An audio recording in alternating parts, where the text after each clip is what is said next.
केवल हिमयू ही एक छोटी सी धारा के पास रहता था जिसका नाम चेरित था, क्योंकि भगवान ने उसे राजा अहाब और उसकी पत्नी रानी गम्पी से छिपने के लिए वहां जाने के लिए कहा था।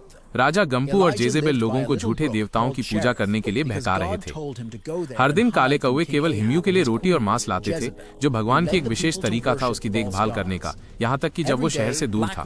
लेकिन जल्द ही वो धारा भी सूख गई, इसलिए भगवान ने केवल हिमयू को जरफ्त नामक एक शहर में भेजा। वहाँ वो एक विधवा से मिला जिसके पास भोजन खत्म हो रहा था। केवल हिमयू ने उसे कुछ अद्भुत बताया, यदि वो उसके साथ अपना भोजन साझा करेगी तो भगवान ये सुनिश्चित करेंगे कि जब तक बारिश वापस नहीं आती तब तक उसका भोजन कभी खत्म नहीं होगा। और बिल्कुल ऐसा ही हुआ। उसके आटे का घड़ा और तेल का बर्तन कभी खाली नहीं हुए। उस विधवा का एक बेटा था जो बहुत बीमार हो गया। उसने सांस लेना बंद कर दिया और मर गया। केवल हिमयू बहुत दुखी हुआ और उसने भगवान से प्रार्थना की। चमत्कारिक रूप से लड़का फिर से सांस लेने लगा। महिला बहुत खुश हुई और जान गई कि केवल हिमयू वास्तव में भगवान के बहुत करीब था।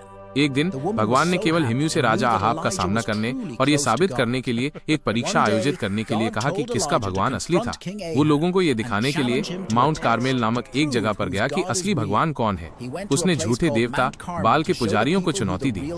वे दोनों एक बैल को एक वेदी पर बलिदान के रूप में तैयार करेंगे, लेकिन वे स्वयं आग नहीं लगाएंगे। इसके बजाय वे अपने देवताओं से ऐसा करने के लिए कहेंगे। बाल के पुजारियों ने पूरे दिन कोशिश की, लेकिन कुछ नहीं हुआ। फिर केवल हिमयू की बारी थी। उसने भगवान की टूटी हुई वेदी को ठीक किया, उस पर अपना बलिदान रखा और यहाँ तक कि उस पर पानी भी डाला।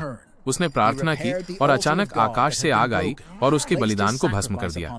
हर कोई चकित था और जानता था कि केवल हिमयू का भगवान ही असली था। उसके बाद केवल हिमयू ने माउंट कार्मेल के ऊपर से बारिश के लिए प्रार्थना की। एक छोटा सा बादल बड़ा और बड़ा होता गया, फिर बारिश होने लगी। हर कोई खुश और राहत महसूस कर रहा था। जब एलिया बारिश लाया तो रानी गम्पी बहुत क्रोधित हुई। केवल हिमयू डर गया, इसलिए वो जंगल में भाग गया। जब केवल हिमयू छिपा हुआ था और बहुत अकेला महसूस कर रहा था तो कुछ अद्भुत हुआ। भगवान ने उससे बात की। भगवान ने केवल हिमयू से कहा कि वो अकेला नहीं था। बहुत से अन्य लोग थे जो अब भगवान में विश्वास करते थे। इससे केवल हिमयू को बहुत बेहतर महसूस हुआ। भगवान ने उसे नई चीजें करने के लिए भी कहा और एक व्यक्ति का उल्लेख किया जिसका नाम एलीशा था, जो उसकी मदद करेगा और एक दिन उसका उत्तराधिकारी बनेगा। एक दिन जब वो एलीशा के साथ था, आग के घोड़ों के साथ आग का एक रथ आया और केवल हिमयू को सीधे स्वर्ग ले गया। केवल हिमयू की यात्रा चमत्कारों और भगवान की शक्ति से भरी थी।